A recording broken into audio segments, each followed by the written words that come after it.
দুলা ভাই, আমার আপারে ফিরত দিয়া দেন। কতদিন হইলো আপারে দেখি না।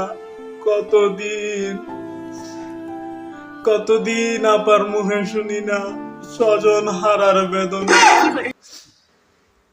কতদিন খাই না কাঁঠালের বার্গার, ডিম সিদ্ধ কইরা কতদিন ফ্রিজে রাখতে পারি না, কাঁচামরিচ ডিপে রাখি না। পেঁয়াজের দাম বাইরা যাইতাছে, পেঁয়াজের পরিবর্তে কি খাইব এটা আর শুনতে পারি না। কতদিন হইল মিষ্টি কুমড়ার বেগুনি খাইতে পারি না।